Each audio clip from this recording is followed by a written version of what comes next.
Hostel சாப்பாடு, வெளியூர் தண்ணி, தலைக்கு குளிக்கும் போதெல்லாம் கொத்து கொத்தா முடி கையில் வந்துக்கிட்டே இருக்கு. நெற்றி பகுதியில் முடி ரொம்ப மெலிசா ஆகுதா? ஹாஸ்டலில் தங்கி வேலை பார்க்குற நித்யாவுக்கும் இதே நிலைமை தான். சரியான சாப்பாடு இல்லாததாலையும் பிசிஓடினாலையும் அவங்க உடம்புல உடல் உஷ்ணம் ரொம்ப அதிகமாக இருந்துச்சு.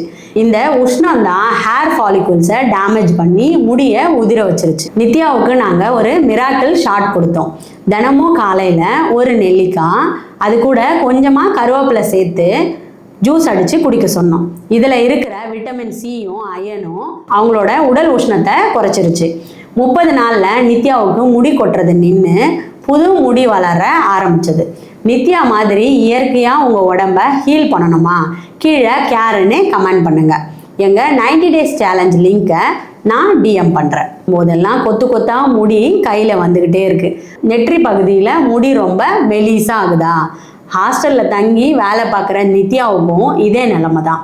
சரியான சாப்பாடு இல்லாததாலையும் பிசிஓடினாலையும் அவங்க உடம்புல உடல் உஷ்ணம் ரொம்ப அதிகமாக இருந்துச்சு.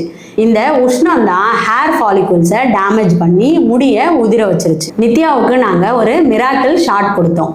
தினமும் காலையில் ஒரு நெல்லிக்காய், அது கூட கொஞ்சமாக கருவேப்பிலை சேர்த்து ஜூஸ் அடித்து குடிக்க சொன்னோம். இதில் இருக்கிற விட்டமின் சியும் அயனும் அவங்களோட உடல் உஷ்ணத்தை குறைச்சிருச்சு. 30 நாளில் நித்யாவுக்கு முடி கொட்டுறது நின்று புது முடி வளர ஆரம்பிச்சது. நித்யா மாதிரி இயற்கையாக உங்கள் உடம்ப ஹீல் பண்ணணுமா?